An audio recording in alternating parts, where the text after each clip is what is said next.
네, 강의 시작하겠습니다.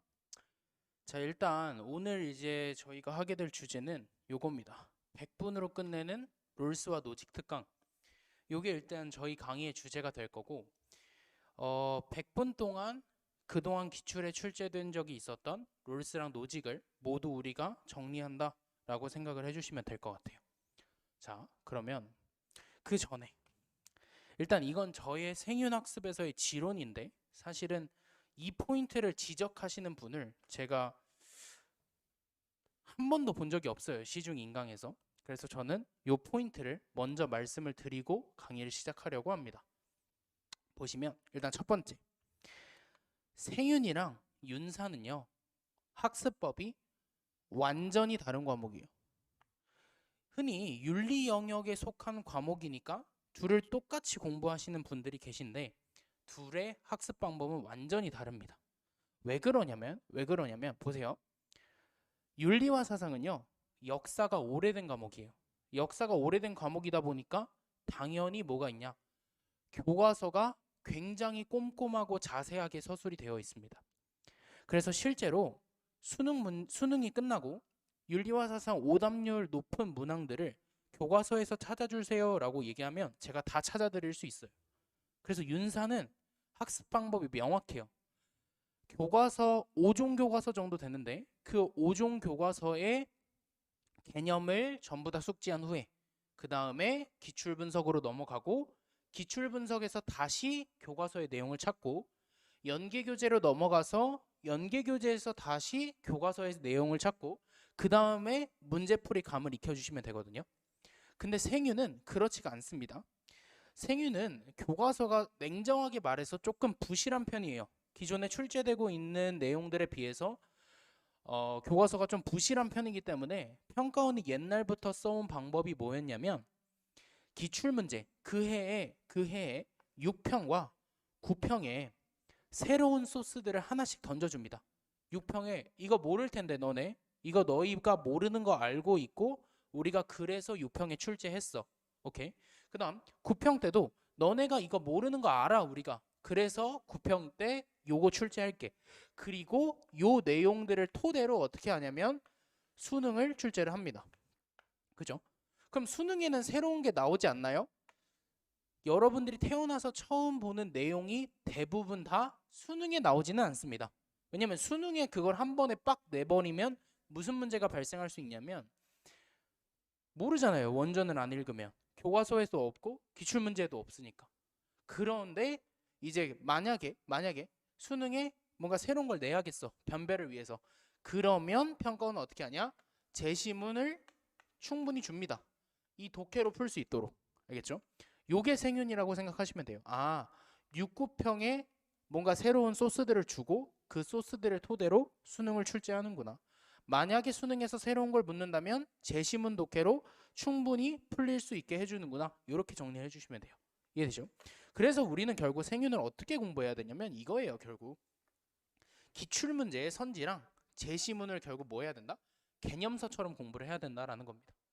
그래서 제가 오늘 강의를 준비할 때도 뭐를 베이스로 PPT를 만들었냐면 교과서가 아니라 기출문제의 선지와 기출문제의 제시문을 베이스로 PPT를 만들었다는 점 참고를 해주시면 좋을 것 같고 넘어가서 또 다음 내용 보도록 합시다. 다음 내용. 무지성 필기랑 암기로는 절대 뭐가 불가능하냐면 고정 만점이라는 게 불가능합니다. 구조상으로. 이게 무슨 얘기냐면 보세요.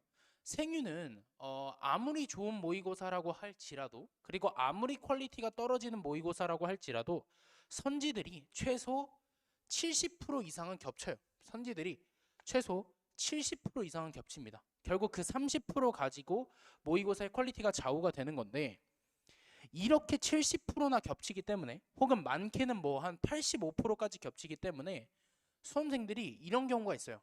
내가 그냥 필기 노트만 썼는데 내가 단순 암기만 했는데 모의고사를 보니까 만점이 나오더라. 그래서 착각하고 수능장에 가는 경우를 제가 대단히 많이 봤습니다. 근데 중요한 건 이거예요. 결국 생윤에서 우리가 추구해야 될 건 뭐냐? 여기 앞에 두 글자입니다. 고정 만점이에요. 고정 만점. 어떤 시험 문제가 나와도 흔들리지 않을 수 있을 정도로 기출 문제를 꼼꼼히 분석하고 평가원이 어떻게 문제를 출제하는지의 그 출제 원리를 파악해서 고정 만점에 도달할 생각을 해야지. 그냥 강사들이 이미 수능날 나왔던 내용들을 가지고 필기랑 암기시켜준 내용을 토대로 그냥 몇 번 만점 맞았으니까, 그냥 나 1등급 컷은 나왔으니까 이런 식으로 하면 수능날 가서 망할 확률이 대단히 높다라는 겁니다. 알겠죠? 그래서 다시 정리하자면, 결국 정리하자면 머릿속에 뭐가 있어야 된다? 스토리가 있어야 된다. 다시 정리하고 갈게요. 윤사는 교과서가 좋아. 교과서가 충분히 좋으니까 교과서대로 공부하고 그대로 기출문제 따라가면 돼. 이 순서, 우리가 알고 있는 순서. 근데 생유는 아쉽지만 아직까지 교과서가 그렇게 서술이 깔끔하지 않고 내용이 충분하지가 않습니다. 그래서 기출문제의 선지와 제시문을 개념서처럼 사용해야 된다. 그래서 내 강의도 어떻게 진행될 거냐면 이거 토대로 진행될 거예요. 알겠죠? 그 다음 마찬가지로 무지성, 필기랑 암기로는 고정 만점이 불가능하니 이것만으로 만점 받을 수 있어. 근데 뭐가 불가능하니까? 고정 만점이 불가능하니까 우리는 이렇게 공부하지 말고 고정 만점을 위해서 머릿속에 스토리를 그리자. 이렇게 조금 말씀을 드려보도록 할게요. 됐죠? 자, 그러면 이제 본격적으로 내용으로 한번 들어가 보도록 합시다. 자, 강의 순서. 강의 순서는 총 제가 오늘 4단계를 준비를 해왔는데, 첫 번째는 이겁니다. 각 사상과 인문학이에요. 사실 요 인문이라는 단어를 가장 완벽하게 소개하고 있는 어떤 컨텐츠라고 하면 사실 요게 교과서의 역할입니다. 이런 배경에서 이 사람이 이런 주장을 하기 시작했고, 그래서 이 사람은 이런 얘기를 했고, 이런 것들을 사실 제일 잘 소개해 줄 수 있는 서술 방식을 가진 교재가 교과서입니다. 그래서 뭐 교과서에 전부 있는 내용은 아니겠지만 어쨌든 각 사상과 인문학이라는 코너를 통해서 이 사상가 왜 이런 말을 하게 됐지, 그리고 또 그런 어떤 나중에 그 킬러 선지가 뭔가 그 사람이 말했던 방금 제가 말씀드렸던 스토리로 뚫리는 경험을 하실 수 있도록 해드릴 겁니다. 두 번째, 스텝 2. 아까 말씀드렸죠. 생유는 기출문제의 선지를 개념서처럼 사용해야 됩니다. 그러니까 당연히 우리도 스텝 2, 요게 이제 오늘 메인이 될 텐데 요 메인에서 기출 개념을 정리하게 된다. 이렇게 생각을 해주시면 돼요. 아, 기출에 출제된 내용들을 꼼꼼히 분석을 해보자. 그 다음 스텝 3.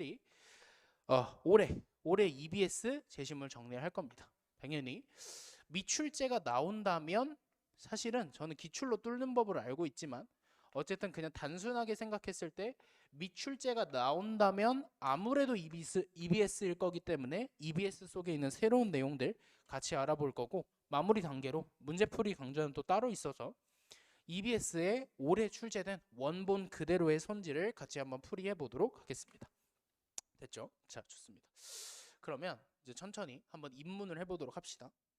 내가 태어나서 롤스를 처음 들어. 그래도 이해 갈 수 있게 설명할 테니까 같이 한번 잘 따라와 보도록 합시다. 자, 롤스 입문하기. 입문. 자, 여러분 혹시 부르주아 계급 들어봤어요? 부르주아 계급? 부르주아 계급은 귀족입니까? 아닙니까? 아니죠. 이 사람들 그 돈이 많은 상인 집단들이에요. 그래서 이 사람들은 뭐 했어요? 막 여행 다니면서 지리상에 발견하고 이런 것들을 했던 사람이다라고 생각을 해주면 돼요. 자, 근데 부르주아 계급의 특징이 있습니다. 부르주아 계급의 특징. 부르주아 계급의 특징이 뭐냐면 귀족이 아니라는 이유로 뭔가에 있어서 많이 제약을 당했어요. 능력도 있고 심지어 이 집단은 돈도 있어요. 근데 그냥 태어날 때부터 신분이 안 돼서 이건 못한대. 이런 얘기를 많이 들었던 게 바로 이 부르주아 계급이거든요. 오케이? 그러면 생각해 봅시다. 이 사람들의 머릿속에는 뭐를 표현하고 싶었을까요? 야, 나 너희랑 똑같은 사람이야. 이런 것들을 얘기하고 싶었다고. 야, 나 자유로운 사람이야. 나도 귀족이라고 주장하는 너네들이랑 평등한 사람이야. 똑같은 사람이야. 를 얘기하고 싶었다고요. 그래서 이 사람들이 주장했던 게 뭐냐면, 야, 모든 사람은 태어날 때부터 자유롭고 평등하게 태어나. 이렇게 주장을 했습니다.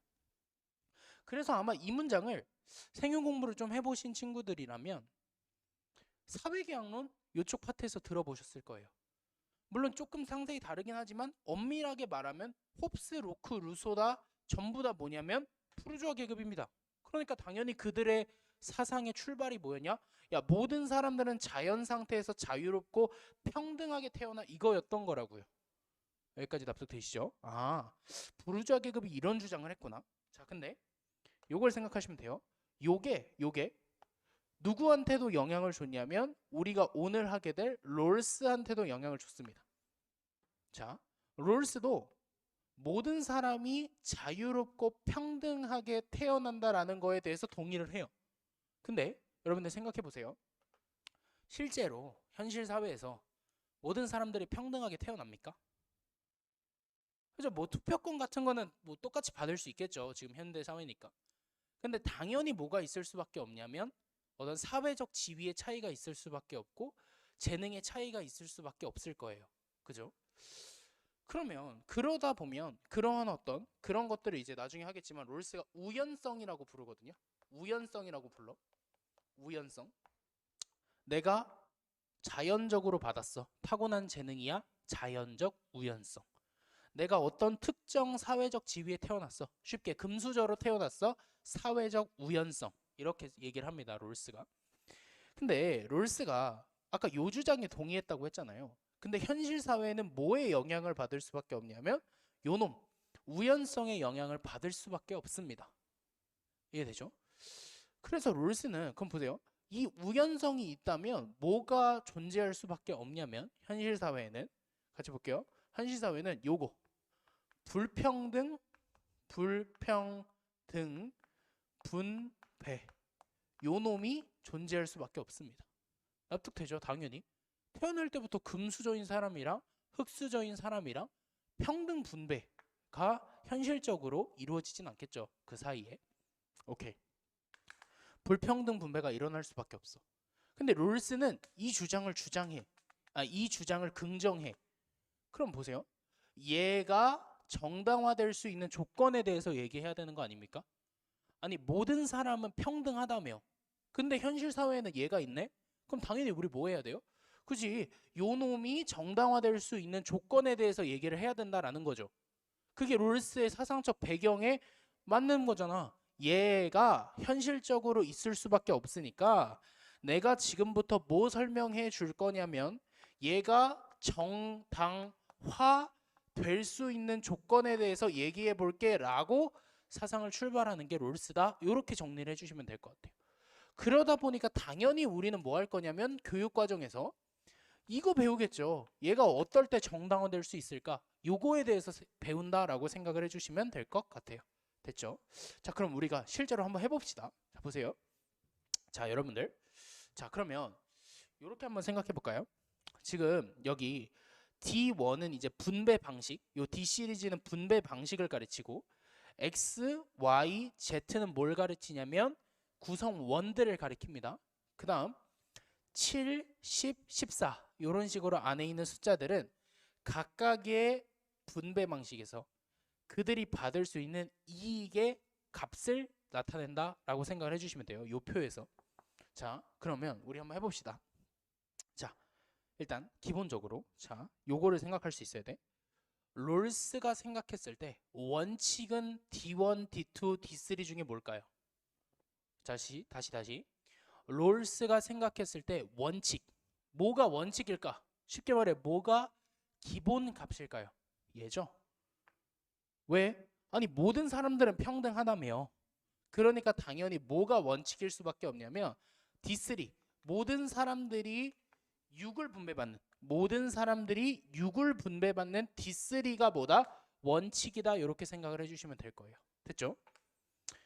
자, 근데 우리는 뭐야? 현실 사회에서 당연히 D1과 D2 같은 불평등한 분배가 존재할 수밖에 없는 상황이 있는 겁니다.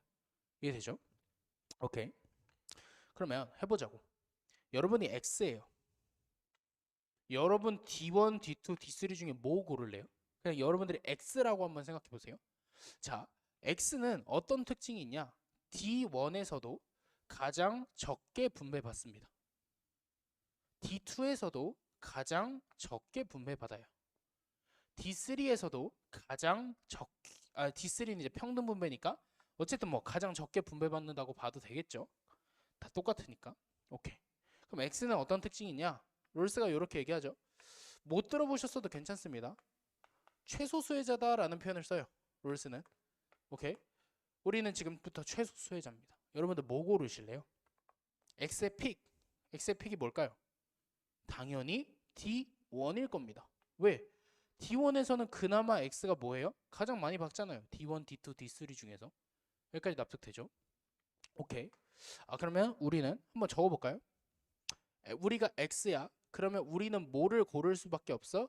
D1을 고를 수밖에 없어. 이 상황일 겁니다. 됐죠? 자, 그러면 살짝 지우고 우리 여기 X일 때 D1 고른다 라고 메모를 해놨으니까 넘어가서 요거 다음 거 볼까요? 근데 알고 보니까 여러분들은 사실 뭐였던 거야? Z였던 거야. Z였던 거. 오케이? 여러분들이 Z 입장이 됐어요. 뭐 고를래요? D2죠? D2일 때 무려 27이나 받는데 오케이? 그럼 Z일 때 우리 뭐 선택한다고? D2 선택한다고. 여기까지 납득되죠? 자, 우리가 지금 Z야. 자, 상황을 인지해야 돼. 우리가 지금 Z야. 내가 Z 입장에서 말하는 거야. X와 Y한테. 야, 우리 D2 하자. X가 동의할까요? 여러분 같으면 동의할 것 같아요? 안 하겠죠? 까였어. 야, D2 하자. 뭐 할까요? X가 거절합니다. 자, 그럼 생각해야 돼. 여기서. 자, 모든 사람들은 평등하다며. 그러면 머리를 조금만 생각해 보면 모든 사람들은 평등한데 불평등한 분배를 하려고 해. 그러면 당연히 모든 사람들이 동의해 줘야 그게 우리가 정당하다라고 얘기할 수 있는 거 아닌가요? 다시. 모든 사람들은 평등한데 우리가 불평등 분배를 하려고 해. 그럼 당연히 여기 상태로 치면 X도 동의하고 Y도 동의하고 Z도 동의해야 되는 거죠. 당연히. 오케이? 그럼 보자. D2 하자라고 얘기를 했더니 X가 거절을 했어요. 그럼 우리 뭐로 돌아가요? 그지, D3야. 왜? D3가 원칙이었거든. 우리는 D3로 돌아가야 돼. 평등 분배가 원칙이었으니까. 자, 그러면 Z 입장에서 우리 한번 생각해 보자. 자, D3에서 우리 얼마 받아요? 6 받아요. 근데 이미 D2는 까였어, X한테. D2는 우리 고려 대상이 아니야, 더 이상. 그럼 Z 입장에서 D1일 때 얼마 받아요? 14 받아요. 그러면 Z 입장에서 D1 하는 게 이득이에요? 아니면 D3 하는 게 이득이에요? 당연히 D1 하는 게 이득이에요. 그래서 Z가 이렇게 얘기하는 겁니다. 오케이, X가 거절됐어. 그럼 나 D3로 가야 되는데 요건 좀 싫어. 왜? 평등 분배보단 D1이 많이 받거든. 그래서 Z가 뭐 할 거냐면 이렇게 하는 겁니다. 야, 우리 D1 하자. X가 어떻게 할까요? 좋아. 콜. 주장하겠죠. 그래, 우리 D1 하자.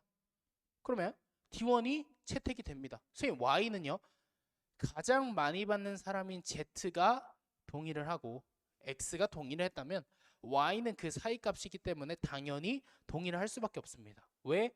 Y도 마찬가지로 D3보다 D1일 때 많은 몫을 받을 거니까. 그죠? 그러면 D1이 채택됐어. 자, D1이 채택됐어. 여기서 여러분들 응용을 할 수 있어야 돼. 그래야 나중에 배울 차등의 원칙이 뚫립니다. X가 D1을 처음에 동의했어. 나 이거 하고 싶다라고 했어. 다른 말로 얘가 뭐라 했죠? 우리가 아까 최소 수혜자라고 했죠.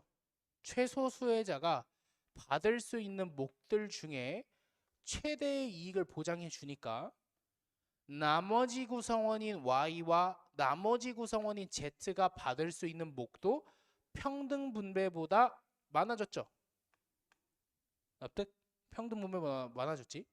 그러면 우리 이렇게 정리할 수 있겠네.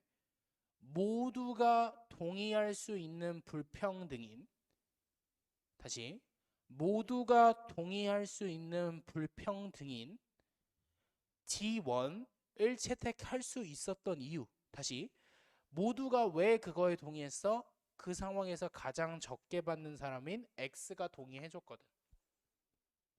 x가 동의한 불평등 분배에 해당하는 D1을 채택하니까 당연히 모두가 동의했고 그 분배 방식 하에서 모든 사람의 처지는 개선되었다. 요 정도 납득돼요. 그러면 우리 요렇게 문장 정리할 수 있을 것 같은데 카메라가 여기까지 나올 것 같으니까 자, 봅시다. 이렇게 정리할 수 있을 것 같은데 최소 수혜자에게 뭐 했더니 최대의 이익을 보장을 해줬더니 어떤 이점이 있더라? 이게 결국 모두에게 이익이 되더라. 이렇게 정리할 수 있는 거죠. 이 문장 이제 납득돼요? 아마 생용 공부해 보신 분들 알걸요? 차등의 원칙은 그냥 이렇대. 모두에게 이익이 된대. 그거를 납득을 못해요. 수능 날까지. 왜? 아까 말했듯이 그냥 무지성을 암기하고 외우니까. 근데 이제 보이죠? 아, 그렇네. 최소 수혜자에게 최대의 이익을 보장해 주니까 정말 모두가 이익을 보내. 이렇게 얘기를 할 수가 있는 거죠. 이해되죠? 좋습니다. 아, 요게 이제 나중에 배울 우리가 차등의 원칙의 원리 중 하나구나. 이렇게 생각을 해주면 돼요. 자, 혹시 방금 제가 뭐라 했죠? 요게 차등의 원칙의 원리 중 하나구나 라고 설명을 했습니다. 그죠? 그러니까 그 말은 뭘 내포해요? 다른 원리도 하나 있구나. 차등의 원칙이 모든 사람에게 이익이 되는. 이렇게 생각해주면 돼요. 자, 다른 원리는 개념 때 보도록 하고, 자, 그럼 이제 기출 개념 정리해 보도록 하겠습니다. 기출 개념. 일단 첫 번째, 메인 절차적 정의. 우리가 오늘 하게 될 롤스나 노직이나 전부 다 뭘 채택하냐면 절차적 정의를 채택합니다. 그러니까 보세요. 절차적 정의의 뜻이 뭐냐? 이렇게 적혀 있어요. 이건 교과서에도 있는데 절차가 공정하면 그 결과는 정의롭다고 간주한대요. 그럼 생각, 어떤 분배를 할 때 롤스나 노직이나 절차가 중요하다, 그 결과가 중요하다? 절차가 중요하다. 그러면 당연히 생각, 우리가 오늘 100분 동안 공부하게 될 내용은 내용의 메인 주제가 롤스의 절차입니까? 아니면 롤스의 결과입니까? 당연히 절차죠. 오케이. 아, 그래서 우리가 절차를 배우는구나. 그리고 다시 정리하면 그래서 롤스나 노직이나 절차적 정의를 채택하게 되는 거고 그 절차적 정의가 뭐냐면 절차가 공정하면 그 결과는 정의롭다고 간주하는구나. 이렇게 정리를 해주시면 될 것 같아요. 이해되죠? 자, 선생님 그럼 밑에 절차 중에 종류는 뭔가요? 라고 얘기했는데 요거가 이제 기출에 출제된 적이 있어서 요거를 한번 먼저 좀 정리를 하고 갈게요. 자, 큰 틀에서는 일단 다 비슷합니다. 큰 틀에서는 다 비슷한데 요거 보세요. 롤스에 따르면 절차적 정의에는 세 가지 종류가 있어요.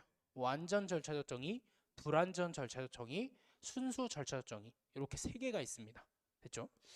그럼 각각의 특징이 뭐냐? 요걸 생각해 보면 돼요. 자, 완전 절차적 정의는 일단 필기 먼저 하자. 절차에 대한 기준도 있고요. 결과에 대한 기준도 있어요. 이게 뭔 말인데요? 케이크 자르기. 아니 케이크 자르기는 또 뭔데요? 케이크 자르기. 일단 적어봐. 케이크 자르기. 자, 한번 생각해 봅시다, 여러분들. 여러분들이 친구들이랑 놀고 있어. 한 5명 정도가 있다라고 한번 생각을 해보자. 근데 엄마가 이렇게 얘기하시는 거야. 야, 이거 맛있는 케이크니까 5이서 잘 나눠 먹어. 이렇게 얘기했어요. 자, 이때 공정한 결과, 그냥 절차랑 상관없이 절차와 독립적으로 그래, 요게 정의로운 케이크 분배 방식이지 라고 할 만한 결과가 있습니까? 없습니까? 생각해 보세요. 엄마가 친구랑 5명이랑 이렇게 놀고 있는데 야, 케이크 잘 나눠 먹어. 이렇게 하고 가셨어요. 그럼 그때 정의로운 결과가 있냐고 없냐고? 있죠? 당연히 뭐예요? 똑같이 나눠 먹는 거겠지. 오케이. 그러면 케이크 자르기에서 결과에 대한 기준이 있어요. 그러니까 결국 이렇게 생각하면 돼요. 절차랑 상관없이 그냥 나중에 각자가 받은 케이크를 딱 봤을 때 그 케이크의 몫이 어떠면 똑같으면 우린 그걸 정의로운 케이크 자르기라고 부를 겁니다.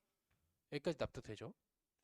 그러면 그 결과로 가게 해주는 절차도 있나요? 라고 물어보면 롤스 선생님은 뭐라고 얘기하시냐? yes라고 대답을 하십니다. 그럼 어떻게 잘라야 되느냐? 라고 물어보면 이렇게 얘기를 할 수 있어요. 케이크를 생각하면 돼. 케이크를 가장 마지막에 자르는 사람이, 아니 마지막에 가져가는 사람이 케이크를 자르게 해주면 됩니다. 다시, 케이크를 마지막에 가져가는 사람이 자르게 해주면 돼요. 왜 그러냐? 보세요. 내가 마지막으로 케이크를 가져가. 근데 내가 많이 먹고 싶다는 이유로 케이크를 막 이따구로 쪼개놨어.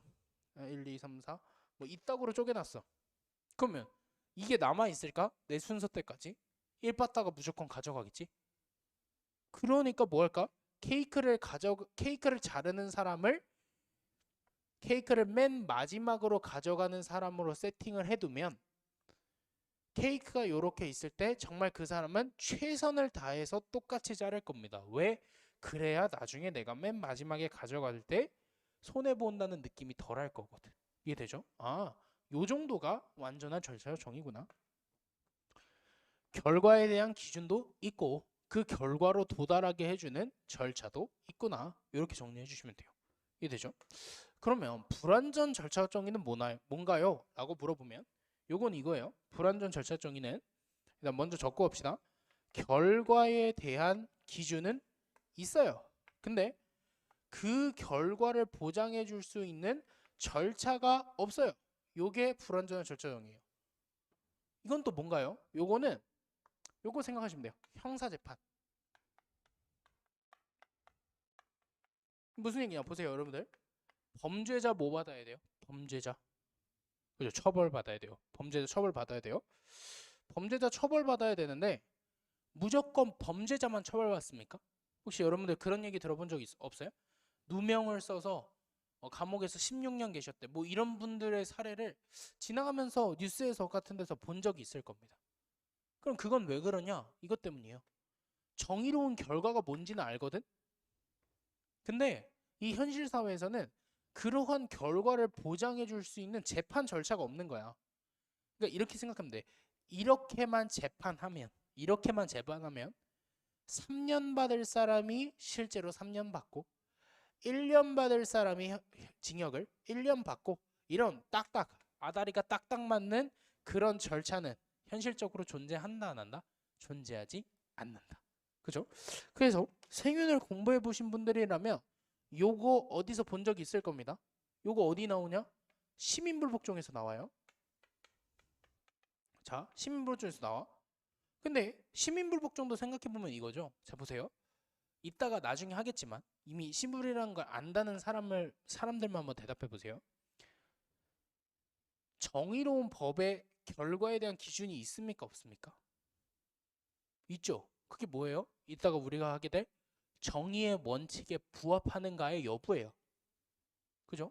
근데 현실적으로 이렇게만 법을 만들면 무조건 그 법은 정의의 원칙에 부합해 라고 할 만한 절차가 있습니까? 없습니까? 현실적으로 그런 건 존재하지 않습니다. 그죠? 그러다 보니까 당연히 뭐가 발생할 수 있는 거야? 심각하게 부정의한 법이 제정될 수가 있는 것이고 그거를 변혁하기 위해서 시민불복종하는 경우가 발생할 수가 있겠죠. 이해되죠? 아, 요게 불완전한 절차 정의구나. 근데 사실 방금 우리가 앞에 두 개에서 한 거는 분배랑은 큰 상관이 없고 분배에서의 메인은 이겁니다. 순수 절차 정의. 다시 뭐라고? 순수 절차적 정의. 순수 절차적 정의. 자, 순수 절차 정의는 어떤 특징이 있냐면요. 이 표현을 외워야 돼. 자, 일단 적고 가자. 올바른 결과에 대한 독립된 기준은 없어요. 대신 뭐가 있냐? 공정한 절차가 있습니다. 그래서 요 절차를 준수해서 나온 결과는 우리가 뭐하다고 간주할 거냐면 공정하다고 간주할 거예요. 다시 이렇게 분배된 게 나중에 결과적으로 봤을 때 정의로워 라고 할 만한, 다른 말로 올바른 결과에 대한 독립적인 기준은 존재하지 않습니다. 다시 요건 적고 갈게.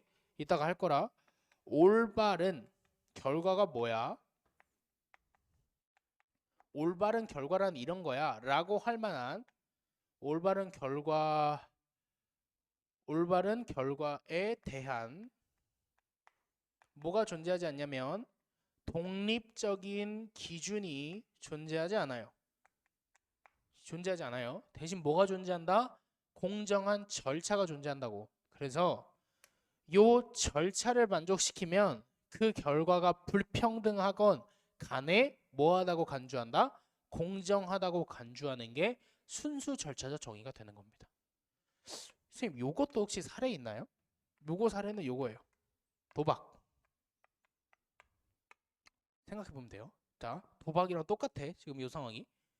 저는 도박을 당연히 해본 적이 없습니다만 생각을 해보시면 보세요. 도박장에 들어가요.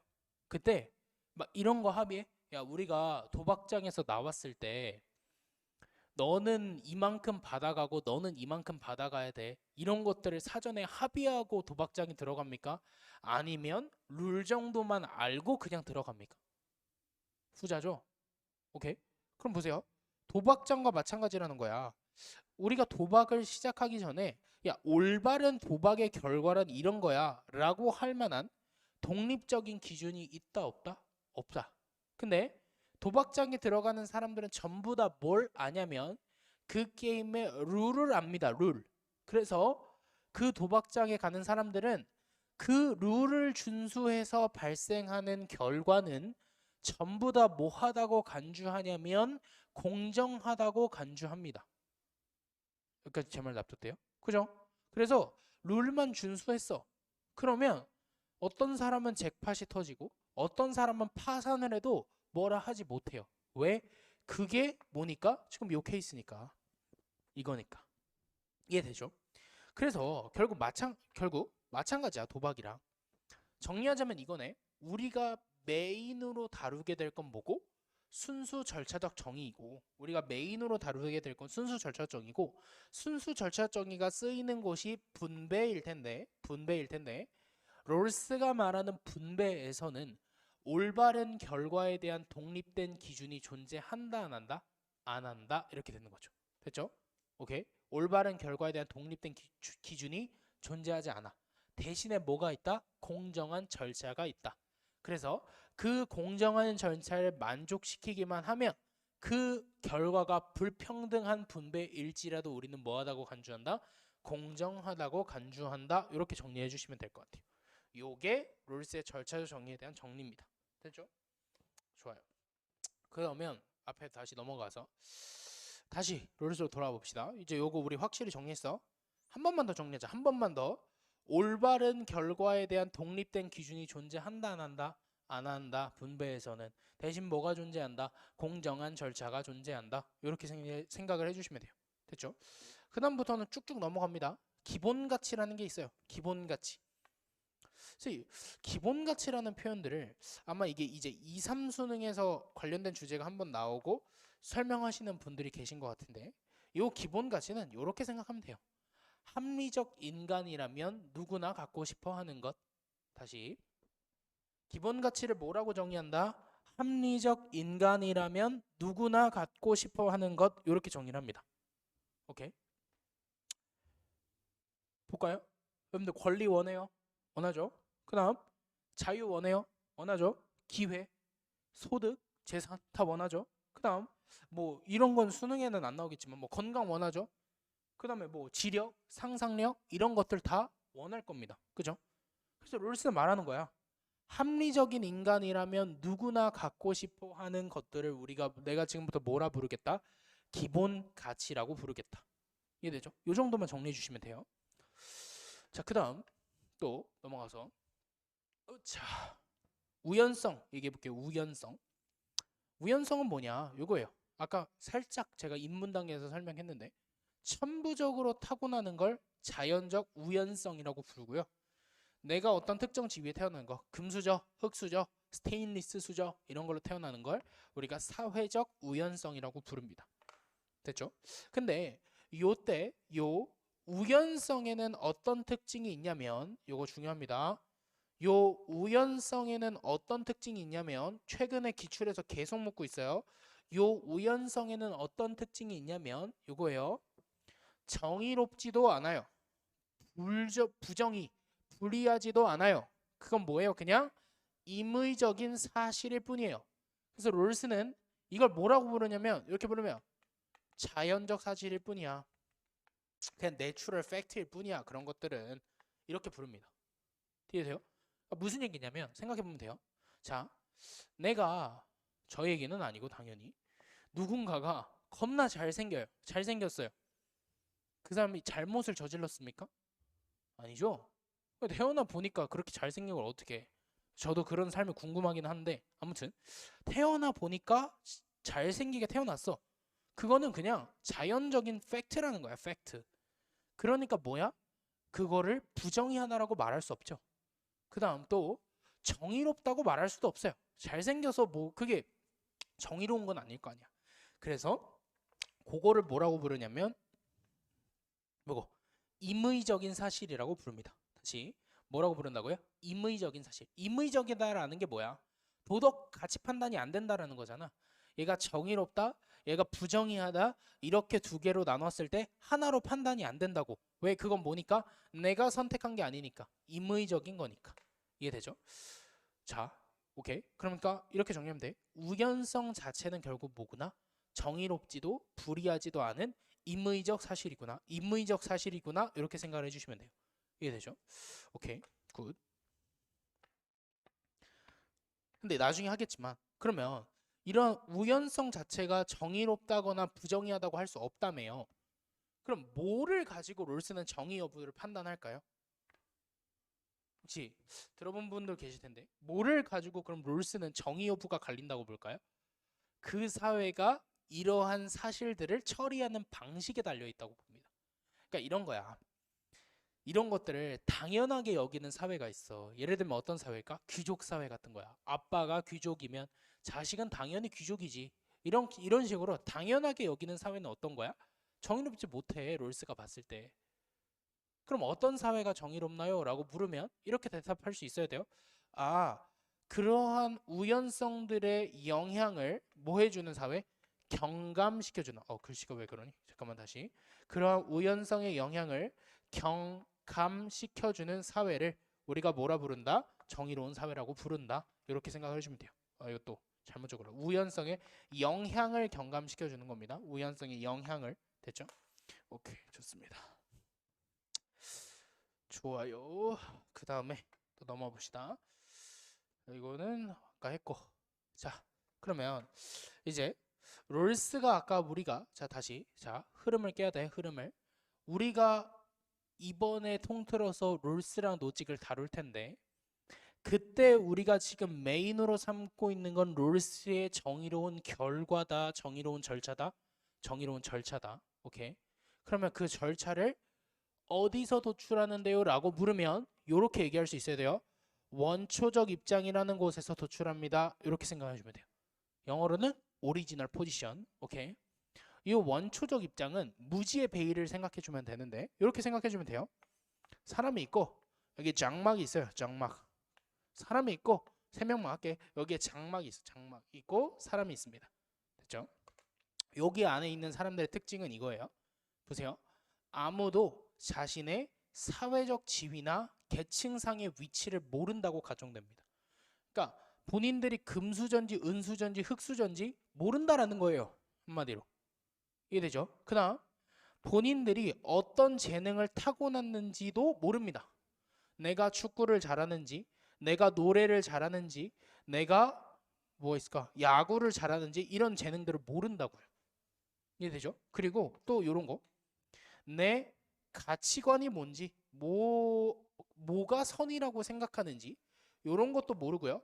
특수한 심리적 성향도 모른다라고 가정이 됩니다. 이해되죠? 요면 세 명들은 이렇게 내 사회적 지위 모르고 내 재능 모르고 내 가치관이나 어떤 특수한 심리적 성향도 모르는구나 이렇게 생각을 해주면 돼요. 그러면 선생님 얘네들은 바본가요? 얘네들은 BABO인가요? 그건 아니에요. 그건 당연히 아니죠. 이 바보들을 가지고 뭐 어떻게 공정한 절차를 도출할 건데 아니죠. 그럼 얘네들은 뭐냐? 요거예요. 일반적인 것들은 알아요. 일반적인 것들은 알아요. 예를 들면 뭐 정치 현상 이해할 수 있어요. 경제 이론 이해할 수 있어요. 사회 조직의 기초 이해할 수 있어요. 인간 심리의 그냥 일반적인 법칙 요 정도는 알고 있다라고 가정은 됩니다. 그러니까 BABO는 아니에요, 당연히. 이해되죠? 자, 요거 나중에 수험생들 헷갈리는데 딱 요것만 생각하면 돼요. 보세요. 자, 보세요. 생각하면 돼. BABO는 안 돼. 우리 지금 공정한 절차, 사회의 공정한 절차에 대해서 합의할 거니까 BABO는 안 돼. 그러니까 뭐는 알아? 뭐는 알아? 일반적인 건 다시 보자. 일반적인 건 알아. 오케이? 근데 뭐는 몰라? 특수한 건 몰라. 특수한 건 몰라. 이렇게 생각해 주면 돼요. 됐죠? 일반적인 건 몰라. 일반적인 건 모르는데 뭐는 알아? 특수한 건 죄송합니다. 죄송해요. 미쳤나 봐. 일반적인 건 알아. 근데 뭐는 몰라? 특수한 건 몰라. 이렇게 정리해 주면 돼요. 그러면 보자. 보세요. 여러분들. 여기 안에 있는 사람들. 자, 다시 해 보자. 자신의 사회적 지위나 계층. 특수의 일반적이야. 특수지? 안다 모른다? 모른다. 내가 어떤 능력을 가지고 있는지, 재능을 가지고 있는지, 체력을 가지고 있는지 전부 다 뭐해? 특수야. 몰라. 내 가치관, 특수한 가치관이겠지? 몰라. 특수한 심리적 성향 몰라. 그래서 특수. 그래서 얘네들은 어떤 특징이 있냐면 모름. 특수니까 모름. 정리되지? 근데 정치 현상, 경제 이론의 원칙, 사회 조직의 기초에 관한 지식, 인간 심리 법칙 이런 것들은 어때? 일반적이야. 그러니까 어떤 특징이 있어? 요거는 암 이렇게 정리할 수 있겠죠. 암 이렇게. 오케이 좋습니다. 자 그다음 또 하나 정리해야 될 거. 혹시 보였는지 모르겠는데 요거 보여요? 가정. 이 설마 패밀리는 아닐 거 아니야, 그지? 죄송합니다. 가정. 뭐예요? 여러분들 이런 값을 만들 수 있을까 우리가 실제로? 막 역사상에 어떤 한 시점으로 가면 각각의 사람들이 자기 지위도 모르고 재능도 모르고 근데 일반적인 건 알고 이런 것들이 가능할까요? 불가능해요. 그래서 롤스는 이렇게 얘기합니다. 그러한 원초적 입장은 뭐가 아니다. 절대 역사상에 실제하는 건 아니야.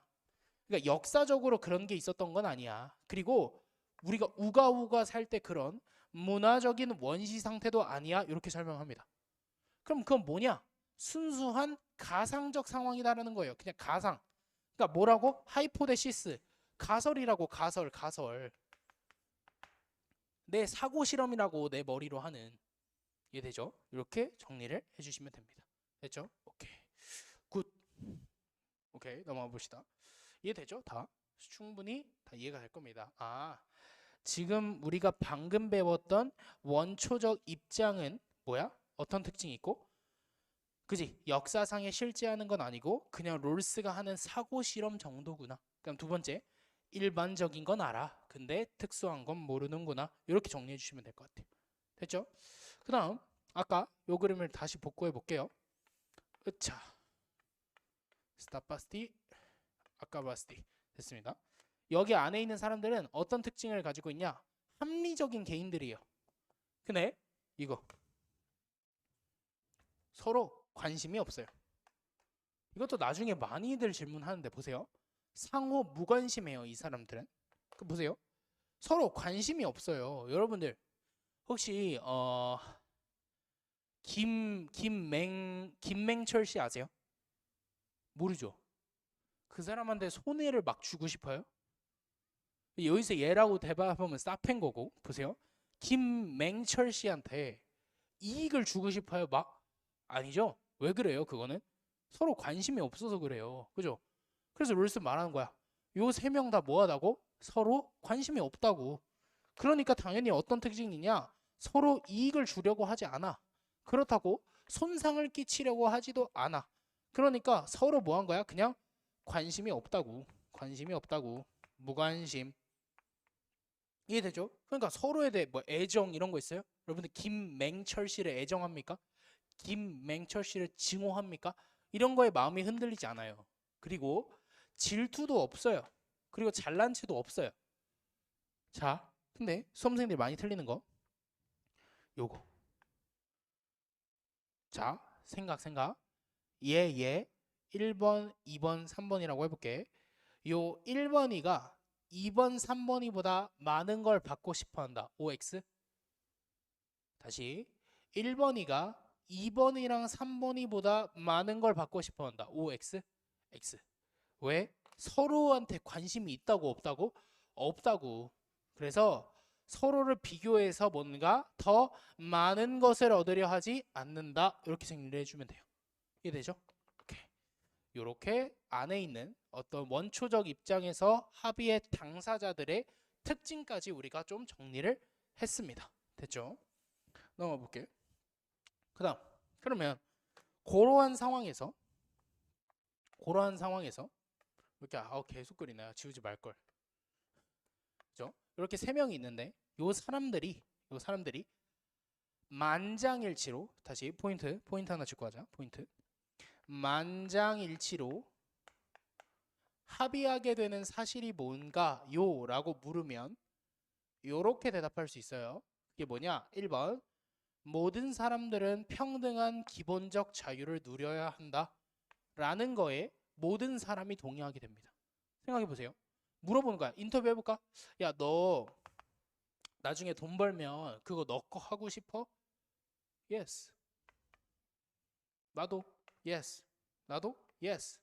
만장일치. 이렇게 되는 거죠. 그게 뭐예요? 바로 사유재산권이에요. 사유재산을 소유할 수 있는 기본적 자유, 이런 것들을 갖고 싶어 한다고. 모든 사람 다. 그래서 얘는 어디에 포함된다? 기본적 자유랑 관련이 있고, 그러니까 얘는 뭐해? 이런 식의 의거에서 평등하게 분배되어야 된다라고. 그러니까 이렇게 생각하면 돼. 얘도 지금 사유재산권 갖고 싶다 했고, 얘도 사유재산권 갖고 싶다 했고, 얘도 사유재산권 갖고 싶다 해서 만장일치로 모든 사람들이 갖게 됐는데, 나중에 이러한 권리 자체가 불평등하게 분배되면 될까요? 안 될까요? 불평등하게 분배되면 안 되겠죠. 그죠? 안 돼. 뭐 마찬가지야. 투표권 갖고 싶니? Yes. 투표권 갖고 싶니? Yes. 투표권 갖고 싶니? Yes. 이렇게 얘기하겠죠. 그죠? 그러니까 투표권 같은 것도 당연히 뭐 해야 된다? 모든 사람한테 평등하게 분배가 돼야 된다. 이렇게 생각을 해주시면 될 것 같아요. 오케이. 됐죠? 자, 오케이. 그럼 우리 1원칙 정리했어. 가장 먼저 합의하게 되는 원칙이 바로 뭐냐? 1원칙이요. 1원칙. 근데 그 1원칙에서는 뭘 다룬다? 기본적 자유에 대해서 얘기를 합니다. 기본적 자유에 대해서 얘기를 해. 그리고 이러한 기본적 자유들은 특징이 뭐냐? 평등한 자유의 원칙이니까 당연히 평등하게 분배되어야 한다라는 특징이 있습니다. 이해되죠? 그럼 두 번째, 제2번칙. 요거 볼게요. 지휘랑 명령을 내릴 수 있는 직책. 직책은 뭐 해야 된다? 누구한테나 접근이 가능한 것이어야 돼. 그러니까 이렇게 생각해 주면 돼요. 보세요. 자, 누구에게나 접근이 가능한 것이어야 된대. 이게 뭔 말이냐면 이렇게 생각하면 돼요. 그러니까 보세요. 이렇게 생각하면 돼. 결국 내가 A가 있고 B가 있어. 그때 A랑 B 둘 다 뭐 할 수 있어야 된다고? C라는 직업에 갈 수 있는 기회가 있어야 된다고. 누구나. 넌 A니까 안 돼. 이런 식으로 하면 안 된다고. 기회는 있어야 된다고. 근데 여기서 아주 중요한 거 들어갈게. 좀만 집중해봐. 자, 근데 그게 뭐라 돼 있지? 형식적 의미에서만 개방되어서는 안 된대요. 이게 무슨 얘기냐면 보세요. 생각해봐요, 여러분들. A는 노동자 계급에 해당하는 프롤레타리아 계급이고 B는 돈 많은 부르주아야. 근데 둘 다 똑같이 야, C 할 수 있는 기회는 줄게. 이러면 B가 유리하겠어요? A가 유리하겠어요? 당연히 B가 유리하지. B는 돈이 많은데. 근데 그러면 된다, 안 된다? 안 된다. 그러니까 형식적인 의미에서 형식적 평등만 주는 게 아니라 뭐 해야 된다? 모든 사람들이 그것을 획득할 수 있는 공정한 기회를 줘야 된다. 그래서 유사한 능력과 재능을 가졌으면 유사한 기회를 가져야 하는 거지. 그냥 뭐냐 소득 수준, 그다음에 그 사람이 가지고 있는 재능 이런 것들 고려 안 하고 그냥 형식적 의미에서만 직위를 개방하면 된다 안 된다? 개방하면 안 된다. 이렇게 정리를 해주시면 될 것 같아요. 오케이. 그럼 정리 들어간다. 정리. 2번 공정한 기회 균등의 원칙. 요거가 2번이었는데 얘는 뭐야? 형식적 의미에서만 하면 안 돼. 카메라 나오죠? 오케이. 형식적 의미에서만 하면 안 돼. 그럼 뭐야? 얘는 실질적인 기회균등이 이루어져야 돼. 실질적 기회균등이 이루어져야 돼. 그래서 이 문장으로 그게 다 표현이 되죠. 유사한 능력과 재능을 가졌으면 유사한 인생의 기회를 부여받아라. 이렇게 정리가 되는 거예요. 이해되죠? 오케이. 납득됐어. 그 다음 제일 중요한 거 차등의 원칙. 차등의 원칙 가봅시다. 차등의 원칙. 차등의 원칙은 뭐냐? 보세요. 요거예요. 롤스가 하는 말. 아까 우리가 했었던 기본 가치 기억나요? 기본 가치. 기본 가치의 뜻이 뭐였죠? 그지? 합리적인 인간이라면 누구나 얻고 싶어 하는 거. 근데 롤스는 이렇게 얘기하는 거야. 모든 사회적 가치들은 어떻게? 모든 사람에게 이익이 되지 않는 한 평등하게 분배되어야 한다. 이렇게 얘기를 합니다. 이해되죠? 오케이. 보여? 요거 하면서 아까 인문이 떠올랐으면 진짜 베스트. 완벽하게 이해하고 있는 겁니다. 다시 롤스는 뭐가 원칙이라고요? 평등 분배가 원칙이라고. 왜? 부르주아 계급의 주장이 뭐였어? 모든 사람은 평등하다며. 그러니까 평등 분배가 원칙이야. 다른 말로 불평등 분배는 원칙이 아니야. 대신 정당화될 수 있는 조건이 있는 거라고. 그 조건이 뭐라고? 모든 사람에게 이익이 돼야 된다고.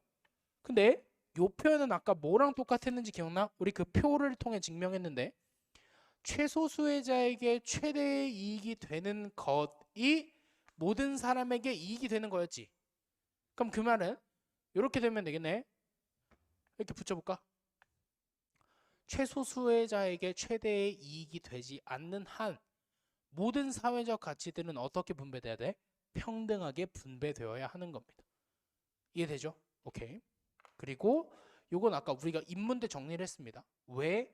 최소 수혜자에게 최대의 이익을 보장해 주니까 모든 사람에게 그게 이익이 됐는지에 대해서도 우리가 같이 정리를 해봤습니다. 이해되죠? 그래서 차등의 원칙은 어떤 특징이 있나요? reciprocity. 영어 단어 챙겨야 돼. 호혜성. 수능에도 많이 나오죠. reciprocity. 이거 뭐예요? 둘 다 이득을 본다고. 차등의 원칙을 실현하면 최소 수혜자만 이득을 보는 게 아니라 모든 사람에게도 이익이 된다고요. 됐죠? 그래서 다시 정리하지만 차등의 원칙은 상호 이익의 원칙입니다. 다시 호혜성의 입장을 표현하는 상호 이익의 원칙이다라고 정리를 해주셔야 돼요. 이해되죠? 오케이. 그러면 이제 머릿속에 정리가 될까요? 아까 우리가 이렇게 생긴 표를 통해서 얘 말고 얘는 이미 까였고 얘를 채택하는데 얘를 채택하니까 모든 사람의 처지가 평등 분배보다 개선되었다. 즉 최소 수혜자에게 최대의 이익을 보장해 줌으로써 모든 사람에게 이익이 되는 걸 증명을 했어.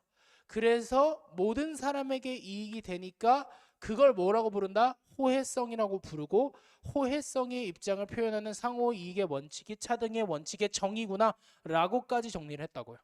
여기까지 압도되죠? 오케이. 네, 하나 더 플러스 하나 더. 또 얻어가야지 기출에 있는 거. 하나 더. 자, 볼게요. 롤스 선생님은 이렇게 얘기합니다. 천부적 재능의 분포는 공동자산이라고 얘기를 하십니다. 그럼 분포가 뭐예요? 차이예요, 차이. 자, 이게 무슨 얘기냐? 이렇게 생각해 주시면 돼요. 보세요. 손흥민 선수가 축구로 돈을 벌 수 있는 이유가 손흥민 선수가 축구를 잘한다는 그 사실 자체 때문이에요? 아니면 손흥민만큼 축구를 잘하는 사람이 적어서 그런 거예요? 다른 말로 사회에 그 축구적 재능의 차이가 크기 때문이에요? 아니면 그 재능 그 자체 때문이에요? 차이 때문이죠. 그럼 생각해 보세요. 이 천부적 재능의 차이를 공동자산으로 간주하니까 당연히 뭐 될 거냐면 원칙적으로 내가 재능을 발휘해서 얻은 돈. 손흥민 선수의 연봉은 뭐가 될 거냐면 당연히 공동자산이 될 겁니다. 롤스에 따르면. 여기까지 납득되죠? 오케이? 그러면 무슨 문제가 있냐? 이런 상황이 있겠죠. 야, 내가 축구를 겁나 열심히 했는데 열심히 해서 막 연봉 막 100억, 150억 찍고 이랬는데 그거 다 공동자산이래. 이러는 거야. 나라가 갑자기. 그럼 유소년들이 축구 꿈나무들이 무슨 생각을 할까? 물론 그들이 돈 때문에 축구를 하는 건 아니겠지만 이런 생각 들지 않겠어? 야, 그러면 내가 축구를 왜 하냐? 내가 왜 재능을 개발해야 돼? 이런 주장을 할 수 있겠죠, 당연히. 그래서 롤스가 주장하는 게 이겁니다. 인센티브. 인센티브. 무슨 얘기냐? 롤스 선생님은 이렇게 얘기하십니다. 보세요. 축구에 재능이 있는 그러한 막 슛돌이 이런 친구들이 야, 이게 이익을 얻어봤자 그게 공동자산이야. 이런 걸 근거로 재능을 훈련하고 개발하지 않는 건 국가적인 손실인 거야. 다른 말로 사회 공동체 전체한테 손해인 거라고. 그래서 롤스 선생님은 말하시는 거야. 뭘 도입하자? 인센티브를 도입하자. 그게 뭐냐면 이거예요. 더 많은 재능을 가지고 있어. 그 사람들이 너가 축구함으로써 최소 수혜자들의 선에 기여하는 방식으로 다시 최소 수혜자들의 선에 기여하는 방식으로 너가 너의 재능을 훈련하고 이용한다면 이 문장 더 많은 이익을 추구하도록 국가가 장려해 줄게 이렇게 되는 겁니다. 이게 무슨 얘기냐 보세요. 여기서 얘는 최소 수혜자로 읽어봐 한번. 너가 재능이 많아. 근데 너가 그 재능을 훈련하고 개발할 때 최소 수혜자들에게 이익이 되는 방식으로 해준다면 다른 말로 차등의 원칙을 만족시켜 준다면 우리는 뭐 해줄게? 너가 더 많은 이익을 얻을 수 있도록 해줄게. 인센티브죠? 회사에서 주는. 이게 무슨 얘기냐? 이렇게 생각하면 돼. 내가 원래 10억 벌려던 사람이었어. 근데 이게 다 공동자산이라는 거야.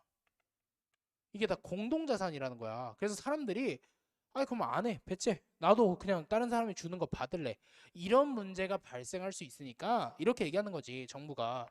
너가 너 재능으로 지금 10억 벌 수 있는 거 아는데 우리도 너가 그 재능으로 최소 수혜자들의 선에 기여하는 방식으로 너의 재능을 써준다면 너가 10억 벌 거 우리가 20억 벌게 해줄게. 그럼 너도 10억 이득이잖아. 최소 수혜자들은 너 재능을 보면서 이득을 얻을 수 있고 그런 거 아니겠어? 이렇게 얘기를 하는 거야. 그러니까 이 사람도 뭐 할까? 오케이 콜 이렇게 되는 거죠. 그래서 결국은 또 정리가 되네. 공통 범주가 느껴져요.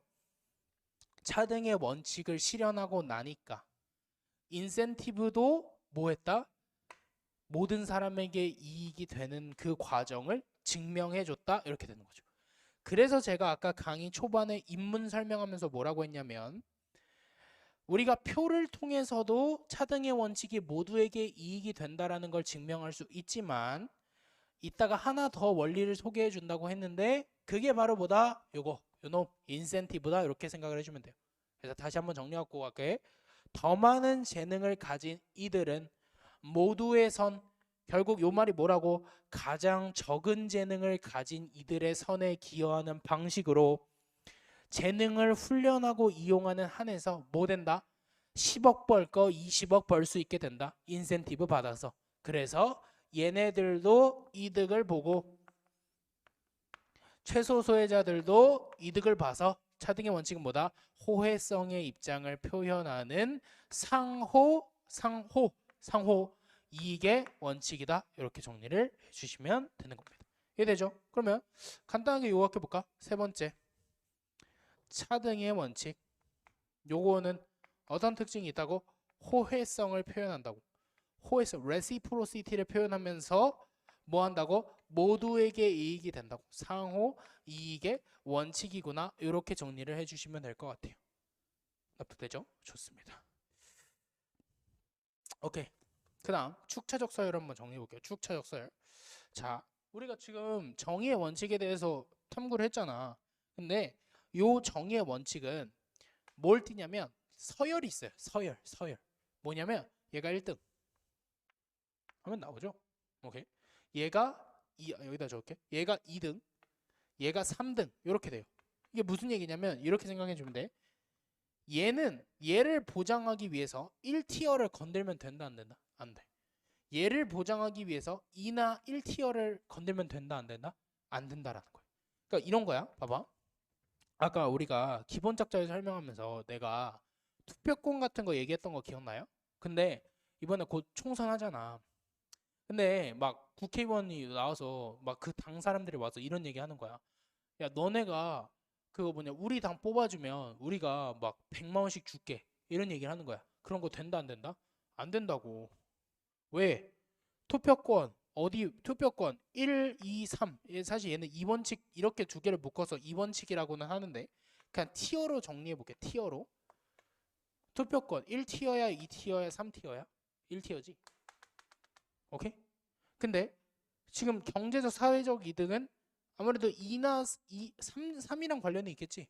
3을 위해서 1을 제한할 수 있다 없다? 없다. 이해되죠? 오케이. 그러니까 이런 거네. 평등한 기본적 자유에 대한 침해는 보다 큰 사회적 이득에 의해서 보상될 수가 없는 개념이라고. 왜? 얘는 2원칙 얘기고 얘는 1원칙 얘기니까. 이해되죠? 그러니까 1원칙에 대한 침해가 2에 의해서 정당화되거나 보상될 수 없다. 이렇게 정리해 주시면 돼요. 이해되죠? 오케이. 선생님, 그러면 1은 제한될 수 없겠네요. 왜? 최고 티어니까요. 얘는 최고니까 얘는 제한될 수 없겠네요. 아니죠. 왜? 보세요. 자, 1끼리 부딪히면 어떡할 건데? 1끼리 부딪히면 얘도 1 거고 얘도 1이야. 그러니까 기본적 자유끼리 부딪히면 어떻게 될 건데? 이렇게 생각하면 돼. 내가 나의 신체의 자유를 활용해서 얘를 때렸어. 근데 기본적 자유는 제한이 안 돼. 그러니까 둘 다 보장돼야 돼. 너는 계속 때리고 너는 계속 맞고 이래? 아니지. 1과 1끼리 충돌하면 하나는 제한될 수 있다고. 그래서 기본적 자유도 당연히 뭐 될 수 있다? 제한될 수 없는가? No. 제한될 수 있다고. 단 뭐끼리? 티어가 몇 끼리 부딪혀야 된다? 1과 1끼리 부딪혀야지. 뭐 2를 위해서 1을 제한한다? 이런 건 안 된다고요. 이해되죠? 그래서 롤스는 결국 이렇게 얘기하는 거야. 그러면 보세요. 봐봐. 정리해보자. 얘 제한돼 안 돼?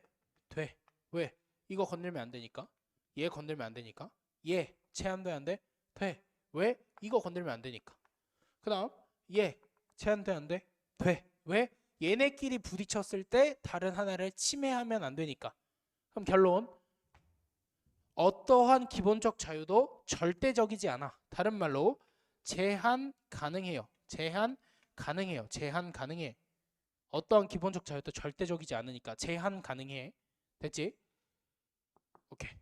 그리고 롤스는 실제로 이렇게 얘기합니다. 모든 권리와 모든 자유는 제한 가능하다. 이 문장 이제 납득되죠? 모든 권리와 자유는 제한 가능하다. 이렇게 되는 겁니다. 이해되죠? 근데 여러분들, 이거 작년 수능이었어. 작년 EBS에 있었을 때 아니 이거를 공부를 안 하더라고. 그냥 당연한 말인 것처럼 생각해서. 그래서 결국 그게 오답률 4위인가 그랬어요. 여러분들, 침해랑 제한이랑 같은 말이에요, 다른 말이에요? 다른 말이지 당연히. 무조건 침해는 나쁜 거야. 오케이? 제한은 뭔가 정당한 근거를, 얘가 얘보다 서열이 높으니까 얘를 실현하기 위해서 얘를 제한하는 건 안 돼. 이거랑 얘를 침해해도 돼. 이런 건 안 되죠. 그러니까 당연히 기본적 자유가 침해되면 안 되겠지. 침해되면 안 돼. 당연히 침해는 안 돼. 이렇게 정리해 줘야 돼. 이거 중요해.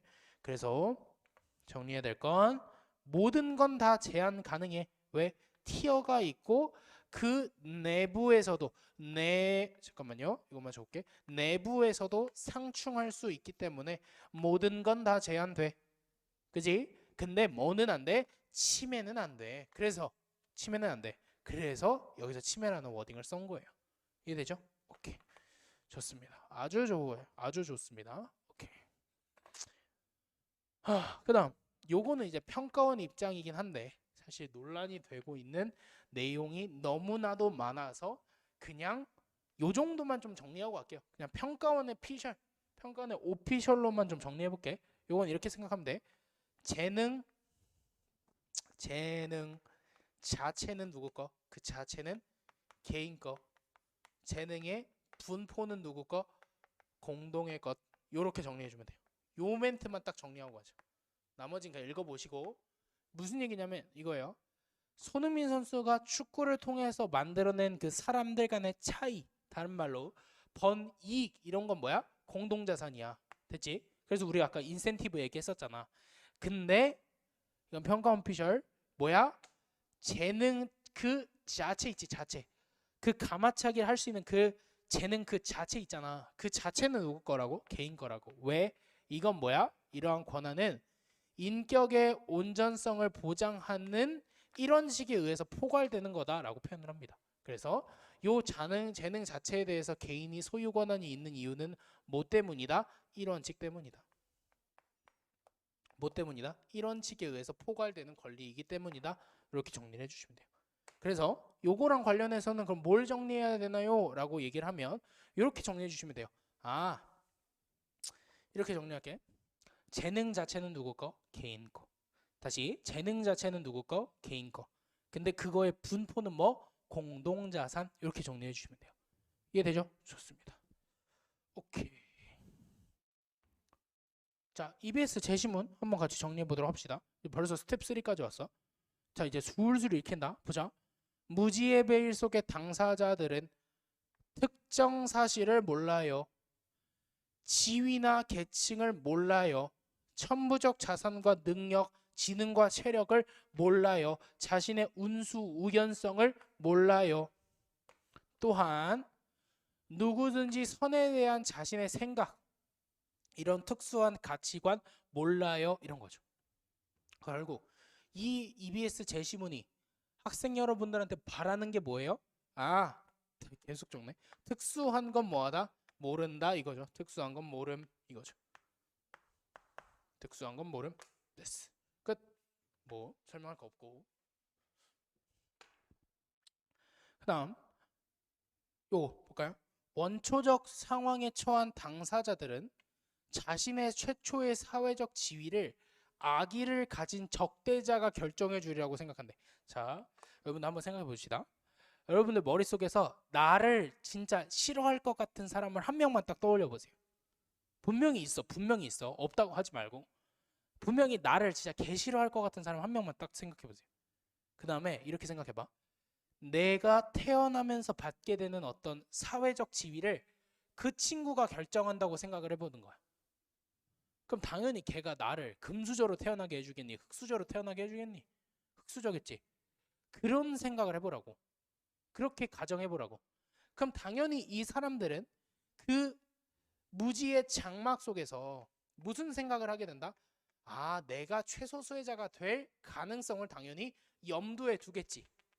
그래서 최소 수혜자가 받을 수 있는 가장 결과가 좋은 것들을 채택하게 된다라고 정리를 해주시면 돼요. 이해되죠? 사실 여기 나와 있는 최소 극대화 규칙이 사실 맥시민 원리라는 건데 이거는 이제 롤스가 나중에 뒤에 가서 얘기를 좀 다르게 하기 때문에 학습적으로는 할 게 없습니다. 그렇죠? 오케이. 그다음 요거 이제 좀 중요합니다. 자, 요거. 별표 하나 칠까? 오랜만에 별표. 사실 롤스 미출제랑 관련해서 왜 얘만 안 나오는지 전 모르겠어요. 얘만 왜 이 친구만 안 나오는지 난 모르겠어. 별거 다 내놓고 진짜 EBS에서 맨날 내는데 맨날 안 내요. 이 친구만. 그래서 올해는 나오지 않을까 하고 한번 설명해 볼게요. 일단 전제는 요거예요. 롤스가 생각하는 바람직한 사회 모습은 이름이 이겁니다. 재산 소유 민주주의라고 부릅니다. 됐죠? 그리고 재산 소유 민주주의. 그리고 롤스가 생각했을 때 정의의 원칙이 완벽하게 실현 안 된다. 이걸 뭐라 부르냐면 복지국가라고 부릅니다. 그러니까 롤스가 복지국가를 이상사회의 모습으로 봤니? 라고 하면 X라고 대답할 줄 알면 돼. 오케이. 그럼 재산 소유 민주주의는 어떤 특징이 있나요? 이거예요. 각 시기에 마지막 순간에 적게 가진 사람에게 재분배해 주는 게 아니라 시작하는 순간에 광범위한 소유를 보장함으로써 부의 집중을 피하고 이러한 것들은 정의의 원칙을 배경으로 이루어진대요. 그러니까 무슨 얘기냐? 이런 거야. 보세요. 복지국가 같은 체제는 이거야. 뭐야, 너 사고 났어? 내가 빨리 딱 부자들한테 세금 떼서 너 빨리 치료비 줄게. 이런 게 복지국가야. 근데 한번 생각해봐. 그런 마지막 순간에 그냥 세금 좀 걷어서 이 사람을 복지를 시켜준대. 그러면 그 사람의 소득 격차가 극복될 가능성이 1이라도 있을까? 그러니까 이렇게 생각하면 돼. 정부로부터 지원받아서 생활하는 사람이 결국에 재벌을 넘을 수 있을까? 소득 격차를 극복할 수 있을까? 절대 없을 것 같은데. 그지? 그지? 그러니까 롤스는 이게 마음에 안 들었던 거야. 왜 마지막 순간에 그걸 재분배해서 막 그제서야 뒤늦게 조정하려고 해? 난 그거 싫은데. 나는 뭐? 각시가 시작하는 순간에 스타트 포인트에 그러니까 모든 사람들이 시작점에서 뭐 해주게?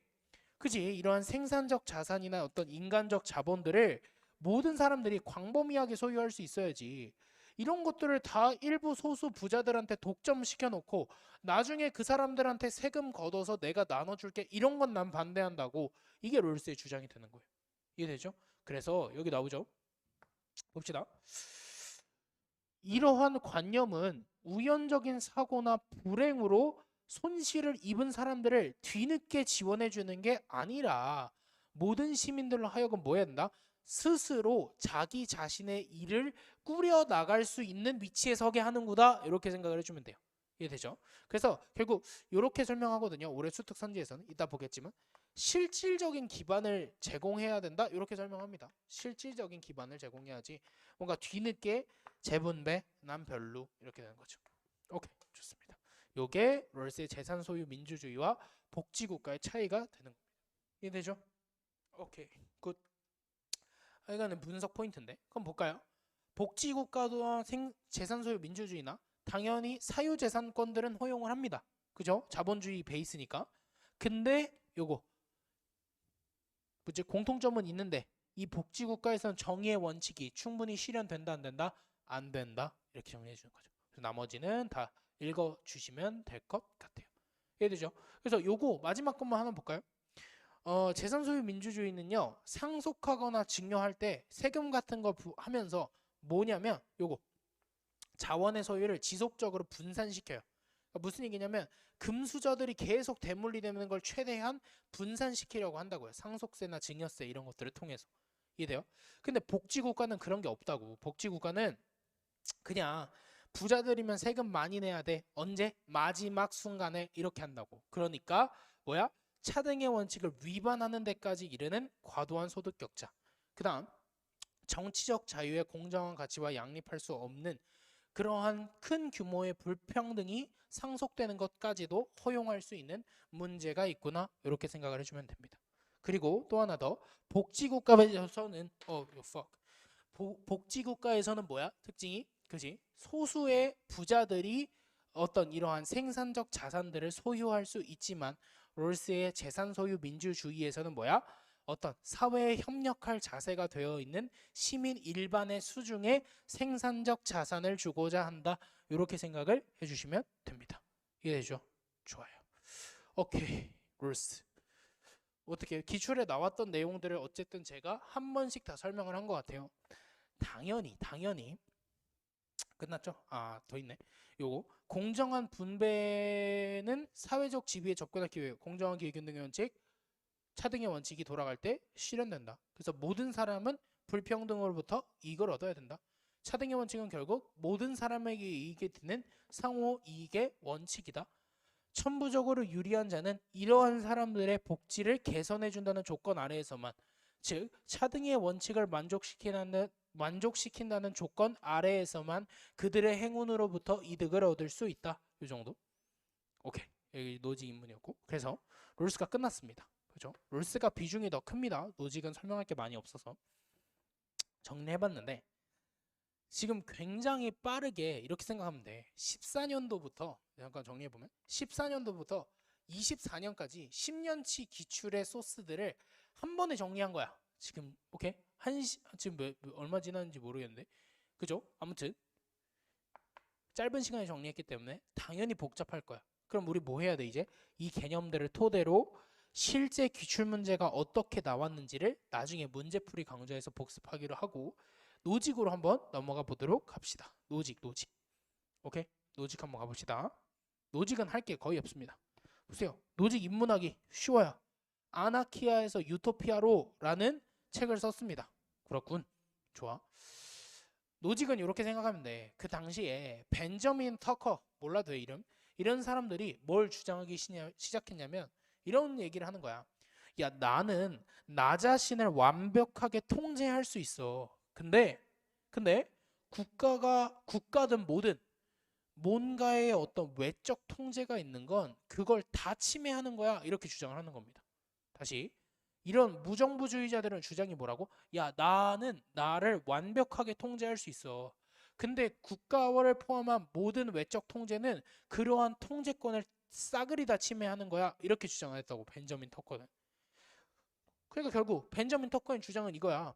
개인의 권리를 침해하지 않고서도 국가가 존립할 수 있냐? 벤저민 터커는 노라고. 근데 노직의 대답은 뭐다? yes라고. yes.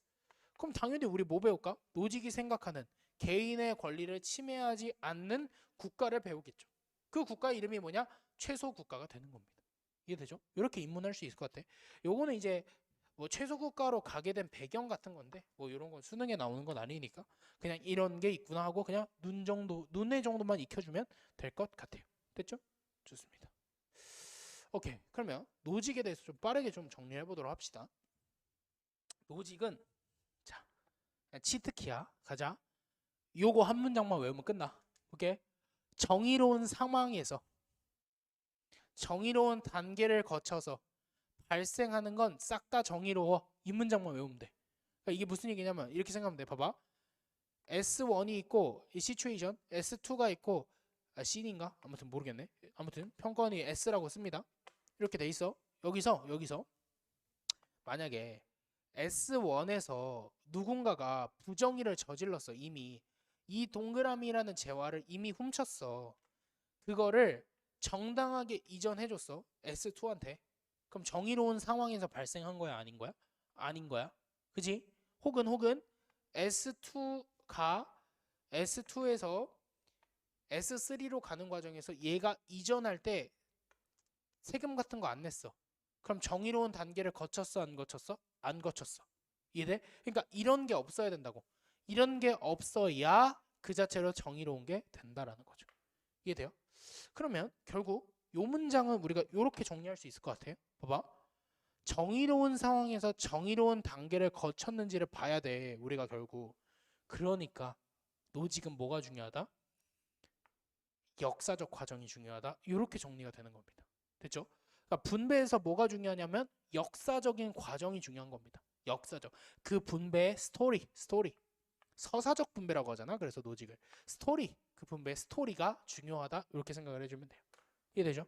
근데 노직이 봤을 때 이런 스토리를 개무시하는 분배 방식이 뭐야? 공리주의. 왜? 무조건 결과만 좋으면 장땡. 이게 공리주의니까. 그런 것들 뭐라 부르냐면 야, 현재 시간을 기준으로 뭐해서 그냥 단면 자르듯이 그냥 딱 잘라서 판단하면 된다 안 된다? 안 된다. 뭐를 고려해야 된다? 스토리. 정말 중요해. 스토리. 역사적 과정을 중시해야 된다. 이렇게 정리를 해주시면 됩니다. 됐죠? 좋아요.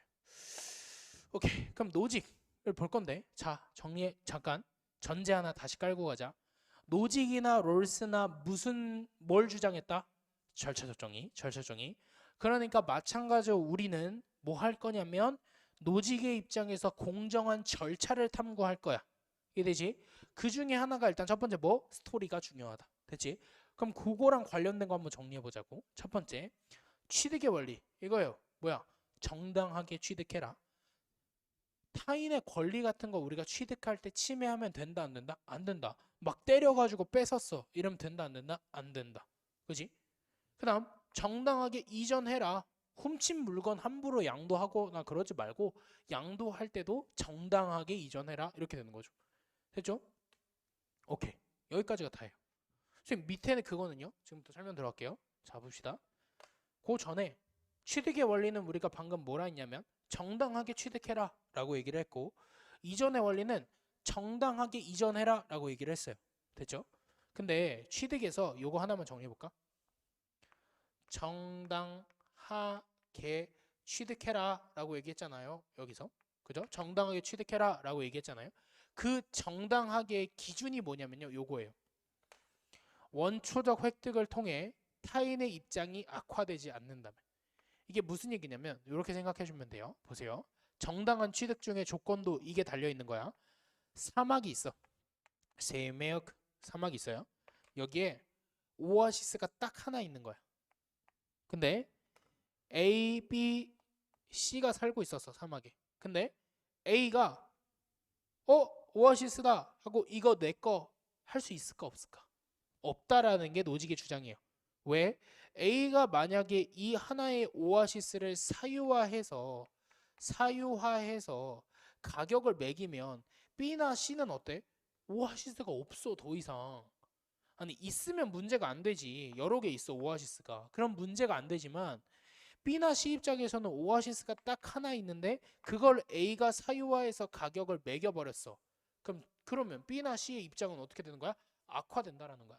그래서 노직은 뭐라고 한다? 이런 건 된다 안 된다? 안 된다. 하나의 우물을 사유화하는 건 불가능하다 이렇게 되는 거지. 이해돼요? 근데 당연히 이것도 응용해봐. 야 사막이 있어 여기에. 모래가 겁나 많겠지.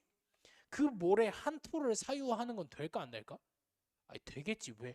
얘가 모래 한 토를 사유화해도 B나 C가 모래를 이제 못 쓰는 게 아니잖아. 그 널리 깔린 게 모래인데 이렇게 되는 거죠.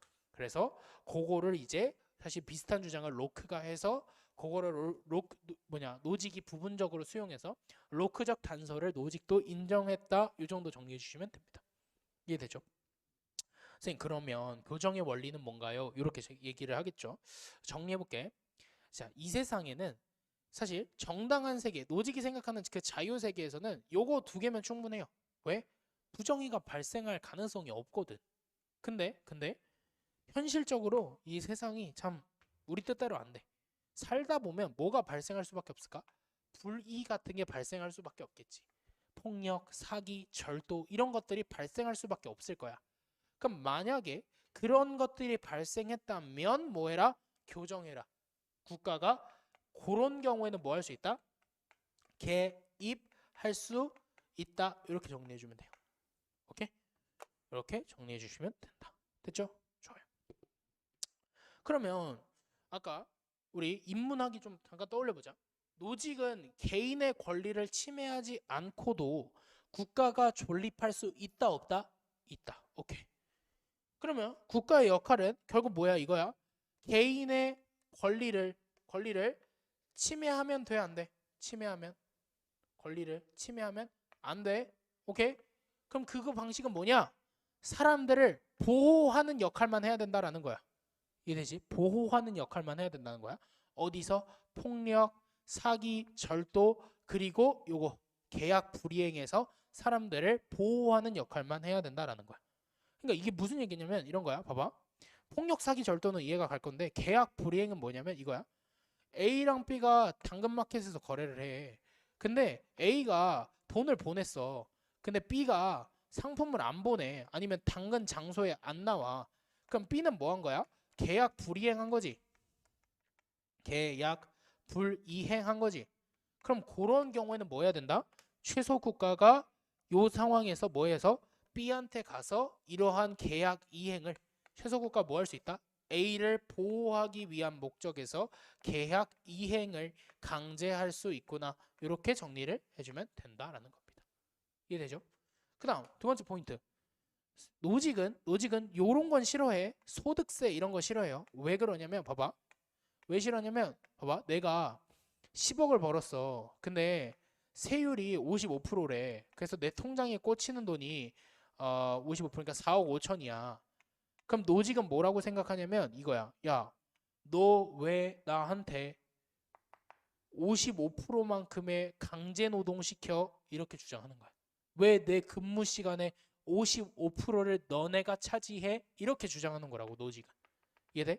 그래서 노직은 소득세 같은 건 뭐라고 보냐면 근로소득에 대한 과세는 강제 노동이랑 같다고 봐. 오케이? 그래서 수험생들이 착각하는 것 중에 하나가 뭐냐면 아, 선생님 그러면 노직은 세금 반대네요. 이렇게 주장하는데 그건 아니에요. 너무 중요해요. 그건 아니야. 왜? 모든 과세에 반대하는 건 아니야. 왜? 이런 역할을 하려면 당연히 뭐가 필요해요, 여러분들? 돈이 필요하죠. 경찰서도 돈이 있어야 되잖아. 그러니까 모든 과세에 반대하는 건 아니다라는 거죠. 이해되죠? 그러니까 거기 안에 있는 살고 있는 시민들을 보호하기 위한 세금 정도는 인정한다. 이렇게 정리를 해주시면 된다라는 겁니다. 이해되죠? 오케이. 이렇게 정리해주면 될 것 같아요. 이해되죠? 오케이. 그래서 그 다음 근데 조심해야 되는 건 방금 우리가 최소국가의 역할에서 자 여기서 최소국가의 역할이라고 할 수 있는 메인 키워드를 딱 하나만 뽑아봐. 그럼 뭐 고를 거야? 보호 고를 거잖아. 보호. 그지? 보호 고를 거잖아. 그러니까 당연히 이 보호를 넘어서는 역할은 할 수 있을까 없을까? 없어. 예를 들면 국가가 뭔가를 적극적으로 나서서 분배하는 기능 이런 걸 최소국가가 수행할 수 있을까? 없다라는 거야. 그래서 그러한 것들은 수행할 능력도 없고 자격도 없다라는 거야. 그래서 노직이 제일 싫어하는 게 뭐냐면 이거야. 중앙 집권적 분배 과정. 국가가 요 안에 센터에 있고 국가가 뭔가를 이렇게 이런 식으로 나눠주는 그 어떤 중앙 집권적 분배 이런 건 노직 된다 안 된다? 안 된다. 근데 조심해야 되는 건 미리 말하지만 요게 작년 수능에 나왔잖아요. 그죠? 그러면 이런 걸 풀 때 이걸 생각해야지. 이런 것들 뭐 역할이 뭐 있고 이런 것들을 다 외우는 게 아니라 얘가 정말 보호하려는 목적인가? 그러니까 요 보호의 역할이 국한되는가를 생각해 보면 당연히 분배하는 건 이걸 넘어선 역할이잖아. 그러니까 노직의 입장에서 안 된다라고 풀어야지. 이런 모든 역할들을 다 외우고 노직의 원전을 읽고 이런 건 불가능하잖아요. 이해되죠? 이렇게 정리해 주시면 될 것 같아요. 이해되죠? 그 다음 노직의 입장에서 빠르게 볼 건데 노직이 주장하는 원리는 뭐냐? 그러면 결국 자기가 생각했을 때 가장 이상적인 건 이거예요. 역사적이면서 아까 역사적 과정 중시했다 했지. 스토리적이면서 뭘 중요하냐면 동시에 뭐를 주장하냐면 비정형적인 걸 주장해요. 그러니까 이건 무슨 얘기냐면 이렇게 생각해 주면 돼. 역사성도 고려하는데 결과에 대해서 뭔가 어떤 패턴을 만들어 놓으면 된다 안 된다? 안 된다. 그게 무슨 얘기냐면 야 필요에 따라서 분배해. 야 뭐가 있을까? 개인의 어떤 도덕적 공과에 따라서 분배해. 이런 식으로 야 개인의 능력에 따라서 분배해. 개인의 업적에 따라서 분배해. 이런 식으로 뭔가 분배의 어떤 결과에 대한 기준값을 설정하면 된다 안 된다? 안 된다. 이해돼요? 그럼 왜 그러냐? 왜 그러냐? 자 보세요. 딱 봐도 아까 우리 여기서 했어. 노직 재분배 좋아해 안 좋아해? 안 좋아해. 근데 이렇게 패턴화를 시켜 놓잖아. 이거를 패턴화 시켜 놓잖아. 그럼 무슨 문제가 발생하냐면 이 패턴이 한 번 분배하면 유지될까? 아니면 나중에 시간이 흐르면 깨질까? 깨지겠지. 그럼 그 상황에서 뭐 해야 될까? 재분배해야 된다라는 거야. 그래서 노직은 이렇게 주장해. 이러한 정형적 분배 원리들은 뭐가 문제냐면 얘네들은 필, 연, 적, 으로 재분배라는 걸 요구할 수밖에 없다. 이렇게 주장을 해요. 이해돼요? 오케이. 이렇게 정리해야 된다. 그러면 노직이 생각했을 때 이상적인 건 뭔가요? 이거죠. 내가 선택한 대로 주고 내가 선택받은 대로 받아야 된다. 뭔가 뭐에 따라서 얘한테 분배되어야 한다? 이런 건 안 된다라는 거죠. 이해되죠? 그래서 노직이 생각했을 때 중요한 건 뭐다? 역사적이고 비정형적이어야 된다. 패턴화되면 안 되고 스토리가 있어야 된다. 스토리가 전부 다 정의로워야 된다. 이렇게 되는 겁니다. 이해되죠? 오케이. 이렇게 정리를 해주면 됩니다. 오케이. 좋아요. 그러면 요거 볼까? 역사적이고 정형적인 원리? 선생님 이건 뭐예요? 이 짬뽕인데요? 얘가 좋은 거라며. 그리고 뭐야? 정형적이면서 여기 나와 있네. 비역사적인 이런 게 제일 나쁜 거라며. 그럼 얘는 뭐예요? 이거는요. 좀 약간 예외적인 케이스인데 이것도 일단 결론부터 말하면 이거예요. 안 돼. 안 돼. 노직의 입장에서. 왜? 정형적이니까. 다시 노직은 뭐라고? 요 놈이랑 요 놈을 둘 다 만족시켜야 돼. 근데 역사적이고 정형적인 원리에 뭐가 있냐면 도덕적 공과, 쉽게 말해서 덕에 따른 분배라는 게 있어. 덕에 따른 분배. 근데 생각해봐. 덕에 따른 분배는 어떤 특징이 있냐면 이런 특징이 있어. 그 사람이 어떤 덕을 쌓았는지 보기 위해서 스토리는 봐야 돼, 안 봐야 돼? 봐야 되는 거야. 근데 패턴화 되어 있어, 안 되어 있어? 되어 있어. 그래서 안 된다라는 거야. 그래서 뭐 나중에 사설 같은 거 풀다 보면 모든 정형적 원리는 비역사적이다 이런 식으로 선제가 제시되는 경우도 있는데 그건 아니다라는 거. 알겠지? 그래서 노직이 설명하는 건 요거 한 놈이기 때문에 요 정도만 기억하면 돼요. 도덕적 공과에 따른 건 역사적이고 정형적이야. 근데 결론은 안 돼. 이렇게 되는 거지. 왜? 노직은 뭐 해야 된다고? 역사적이면서 동시에 비정형적이어야 된다고. 이렇게 정리해주면 되겠죠. 이해되죠? 그 다음 노직도 마찬가지예요. 요거는 노직은 사실 명확합니다. 노직은 그냥 뭐냐? 재능도 내 거, 재능으로부터 유출된 것도 내 거다라는 겁니다. 이해되죠? 선생님 그러면 이건 뭔 말이에요? 이건 대체? 요거는요 이렇게 생각하면 돼요. 요 응분의 개념이라는 건 아리스토텔레스 때부터 확고한 원칙이 있거든. 그러니까 이렇게 생각하면 돼. 이게 응분이야 아니야를 판단할 수 있는 확고한 원칙이 있거든요. 그게 뭐냐면 이거예요. 내가 자발적으로 선택했으면 그 응분이 인정될 수 있는 건데 자발적으로 선택한 게 아니면 응분이 인정이 될 수 없습니다. 오케이? 근데 로직이 봐도 당연히 이거 다 내 거는 맞는데 이거 내가 선택한 거야 자발적으로? 아니지. 그러니까 도덕적 응분과 도덕적 자격은 없다고. 근데 뭐는 있다고? 소유권은 있다고. 그래서 언젠가는 요게 한번 조금 킬러로 등장할 수 있지 않을까 이런 생각을 해봅니다. 됐죠? 좋아요. 노직, 제시문. 쉽습니다. 취득과 이전, 정의의 원리 또는 불의의 교정의 원리에 의해서 이러한 정의의 원리 앞에서 소개했던 거에 의해서 그걸 부여받았다면 정당한 것이다. 당연한 얘기. 그럼 이거 볼까? 정형적 원리에 기초한 패턴화된 분배는 패턴화되지 않은 나의 분배랑 달리 뭐한다? 재분배를 필연적이게 한다고. 연말장 이해가지? 그러면 동시에 우리는 이것도 이해해 볼 수 있는데 노직은 봐봐. 노직은 분배에서 수여자가 중요할까 아니면 수취자가 중요할까? 그러니까 주는 사람이 중요할까 아니면 받는 사람이 중요할까? 주는 사람이 중요하지. 왜? 내가 내 마음대로 주라며 노직은. 근데 노직이 봤을 때 이러한 정형적 분배는 뭐가 문제냐면 받는 사람만 생각한다는 거야. 받는 사람의 필요가 어떻지? 받는 사람의 도덕적 공과가 어떻지? 받는 사람의 업적이 어떻지? 받는 사람의 능력이 어떻지? 이런 식으로 받는 사람한테만 초점을 맞춘다라는 거지. 뭐는 정형적인 것. 그래서 안 된다라는 겁니다. 됐죠? 오케이. 그래서 분배 정의에서의 소유 권리론은 역사적이다. 스토리적이다. 스토리. 그래서 분배가 정의로운 가는 이 분배가 어떻게 이루어졌는지에 달려있다. 이렇게 얘기를 해주시면 된다라는 겁니다. 이해되죠? 좋아요. 그러면 이제 스텝 4입니다. 다 정리했어요.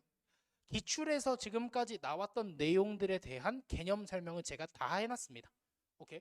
그래서 이러한 개념들이 실제로 기출 문제에서 어떻게 사용되어지는지는 기출 분석 강의 때 할 거고 오늘 마지막 단계 지금 한 7분 7분 정도 남았는데 마지막으로 할 건 요겁니다. 올해 EBS 한번 풀어보자고. 자, 해보자. 원초적 상황에 처한 당사자들은 자신이 선이라고 생각하는 게 무엇인지 모른다. 맞아요, 틀려요? 몰라. 왜? 이거 특수한 거야, 일반적인 거야? 특수한 거잖아. 끝. 국가의 시장 개입을 완전히 차단해서 자율성을 보장해야 된다. X지. 어떨 때 개입할 수 있다 해서 어떨 때 교정하려고. 폭력, 절도, 사기, 계약, 불이행으로부터 사람들을 보호하기 위한 그러한 목적을 가진 국가의 시장 개입은 인정이 된다고요. 됐죠? 그 다음 개인이 자기 노동의 산물에 대한 소유 권리를 갖지 못하는 경우가 존재하나요? Yes. 언제? 로크적 단서를 위반했을 때도 있을 거고 그 다음에 그걸 취득하는 과정에서 그걸 내가 뭔가 강제로 뺏었어. 뭐 갈취했어. 이런 건 당연히 안 되겠죠. 그죠? 인정되죠? 그러니까 당연히 뭐가 되는 거야? 이러한 자기 노동 산물에 대한 소유 권리는 어떻게 인정되는 거야? 조건 부적의로 인정이 된다라는 거죠. 이해됩니까? 좋아요. 그 다음 이런 표현. 수능 날 또 처음 봤다고 울컥하면 안 돼. 봐봐. 자연적 자산. 일단 요거부터 뜯어보자. 노직은 이거 누구 거? 개인 거야. 그 다음에 내가 이 재능 발휘해서 번 돈도 누구 거야? 개인 거야. 됐어? 근데 그런 건 당연히 못 돼 있을 수밖에 없어. 현실적으로 편향돼 있을 수밖에 없어. 난 축구 재능을 못 받았다고. 근데 손흥민 선수는 받은 거야. 편향됐어. 그러한 불평등은 일단 첫 번째 정당할 수 있어 없어? 있어. 뭐 하면 그게 절차적인 메인이었잖아. 취득과 이전의 원칙에 부합되면 정당하다 이렇게 되는 거지. 오케이. 그럼 다시 정리해보자. 특수한 건 몰라. 완전히 차단은 아니야. 갖지 못하는 경우도 존재해. 이러한 경우에 정당해. 여기까지 납득되죠? 좋습니다. 그 다음 나머지 볼까? 요선지 요거 나왔는데 요선지 보면 뭐랑 관련이 있는지 알겠어요? 그죠? 머릿속에 떠올랐으면 좋겠는데 요거 일단 맞고 요거 볼까? 실질적인 자유와 권리 누가? 사회적 약자들이. 요게 어떤 사회? 재산, 소유, 민주주의 사회가 되는 거죠. 마지막 순간에 분배해 주는 것이 아니라 뭐 하는 거? 시작하는 순간에 뭐야? 광범위한 소유를 보장해 줌으로써 사회적 약자들이 실질적으로 자유롭게 살 수 있도록 실질적인 권리를 누릴 수 있도록 이렇게 되는 겁니다. 이해되죠? 그 다음 요거는 일단 X고 요거는 X고 요거는 옆에 이렇게만 적어둘게요. 왈처라고만 적어두세요. 왈처의 주장이고 오늘 왈처는 안 왔기 때문에 일단 넘어갈게요. 일단 X라는 것만 정리하시고 그 다음 보여? 오, 감사합니다. 이거 볼까요? 분배 절차의 공정성으로 분배 결과의 정의가 보장된다. 맞네? 요게 뭐? 절차적 정의. 술술 풀려야 돼. 그 다음 국가는 사유재산을 소유할 권리. 롤스한테 이거 뭐야? 기본권. 노직한테도 기본권. 롤스한테 요거 어디서 인정돼? 어디서 인정돼? 1원칙. 인신의 자유 이런 것도 기본적 자유야. 그러면 결국 이 문장은 이거네. 국가는 개인의